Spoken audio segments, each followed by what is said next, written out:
अस्सलाम वालेकुम दोस्तों, उम्मीद करता हूँ कि तमाम दोस्त साहब आप खैरियत से होंगे। अल्लाह पाक आपको खुश रखे। अच्छा यार, सबसे पहले मेरे चैनल को सब्सक्राइब करें और बेल आइकन को प्रेस करें। उसके बाद आज मैं आपको एक बड़ा संगीन इशू चला हुआ है चट्टा साहब के हवाले से।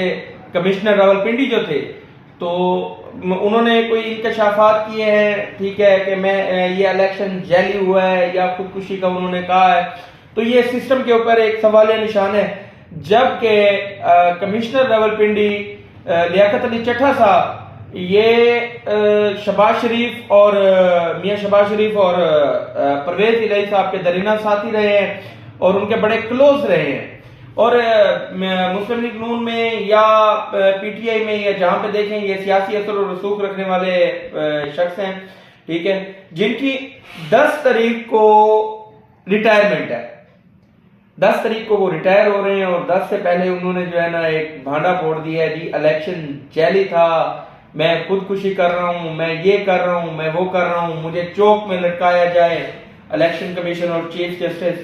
यार मैं नहीं समझता कि इस तरह से कोई बात हो, क्योंकि ये वो हैं जो इनके बिल्कुल करीबी साथी रहे हैं, ठीक है। जो बंदा इस तरह की बातें करता है या खुदकुशी की बात करता है, मैं नहीं समझता कि वो बंदा नॉर्मल हो। तो उन्होंने जी कहा है कि मुझे चौक में फांसी दी जाए, ये किया जाए, वो किया जाए। मेरे ख्याल में शायद ये अभी मैं देख रहा था तो इसकी मैंने थोड़ी सी हिस्ट्री भी जानने की कोशिश की है। तो जनाब थोड़े से जहनी मरीज भी हैं, ठीक है, और मेडिसिन वगैरह ये चीजें भी इस्तेमाल कर रहे हैं।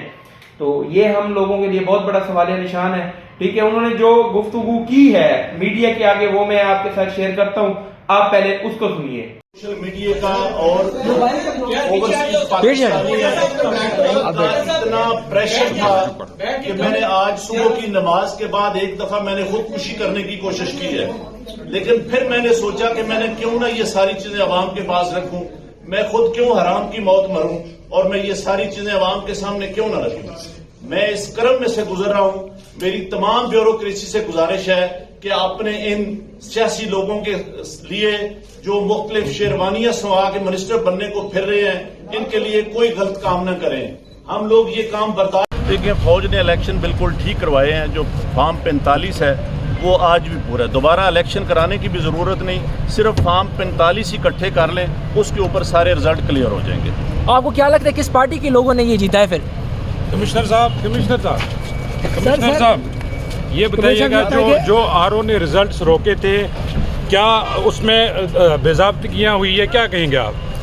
बिल्कुल बेज़ाब्तियाँ तो छोटा लफ्ज़ है। जो यहाँ पे हुआ है कि जो लोग आज़ाद उम्मीदवार 70-70, 80-80 हज़ार की लीड से जीत रहे थे, हमने उनको हरवाया है और उनके ऊपर जाली मोहरे लगा के सबको हरवाया। जाली मोहरे लग रही थी उस वक्त, आपने किसी से कहा कि सब कुछ हो रहा है, गलत हो रहा है, इसको रोका जाए? देखिए, मैं ये सारी इस गलतकारी की जिम्मेदारी अपने ऊपर ले रहा हूँ और साथ आपको बता रहा हूँ कि जो चीफ इलेक्शन कमिश्नर है, जो चीफ जस्टिस है, वो भी इस काम में पूरे शरीक है। तो किसके कहने पे सब कुछ होता रहा?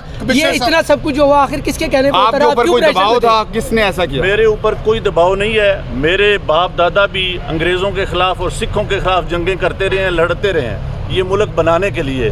अब मैं इस मुल्क को तोड़ने का हिस्सा नहीं बन सकता। कमिश्नर साहब, आपने रावलपिंडी की बहुत बड़ी खिदमत की है, आपने बड़े बड़े मेगा प्रोजेक्ट में 24 घंटे काम किया है। ये बताइएगा कि आपको कमिश्नर चीफ इलेक्शन कमीशन दबाव में ला रहा था कि ये करें सारे काम, लोग जीतों को आपने हराया, आपको नींद कैसे आती रही? किस तरह आपका ज़मीर जाग गया? देखिए, मैंने रावलपिंडी के लिए 14-14, 16-16 घंटे काम किया है। मैंने यहाँ रिंग रोड बनाया है, ददोचा डैम बनाया है, होली फैमिली हॉस्पिटल बनाया है, जिमखाना बनाया है, मैंने लारी अड्डे बनाए हैं, मजदूरों के लिए सेंटर बनाए हैं, मनशियात के अड्डे सेंटर बनाए हैं। सब कुछ मैं अपने मुल्क की बेहतरी के लिए करता रहूँ, लेकिन आखिर पे मैंने जो इस मुल्क के पेट में छुरा घुंपा है, मुझे वो सोने नहीं देता। कमिश्नर साहब जो मैंने जुल्म किया है, मुझे उसकी सजा मिलनी चाहिए और बाकी भी इस जुल्म में जो लोग शामिल हैं, पुलिस भी शामिल है? उनके नाम बताएंगे जो लोग आपके साथ यहाँ पर शामिल है? फरमाई है, ठीक है, वीडियो आपने देख ली है। अब उसके बाद मैं आपको एक बात बताऊं, इस वीडियो बयान को या इस उसके चट्टा साहब के बयान को लेकर मैं नहीं समझता कि मियां नवाज शरीफ को हुकूमत बनानी चाहिए।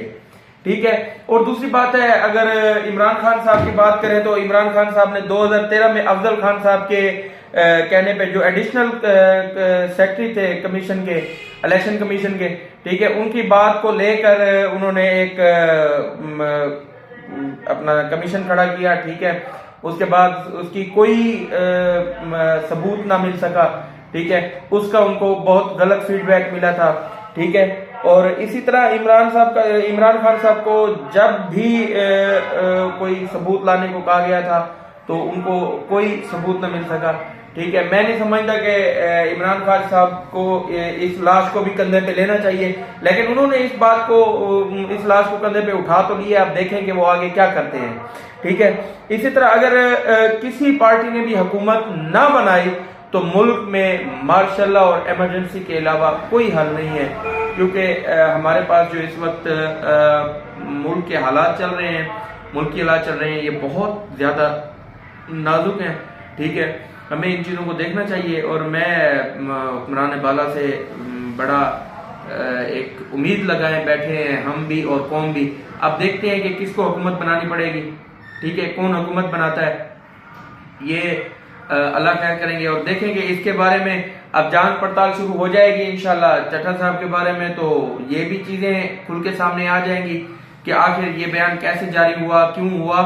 मैं नहीं समझता कि उन्होंने बयान को ऐसे दिया आखिर किसी प्रेशर में या इस तरह से कोई उनके साथ मामलात हुए होंगे, क्योंकि ये बेसिकली खुद भी एक बिजनेस टाइकून है, ठीक है। और ये अब देखें कि इनके लिए क्या मुश्किलात पैदा होती हैं, आया कि ये कोई सबूत भी दे सकते हैं या नहीं दे सकते।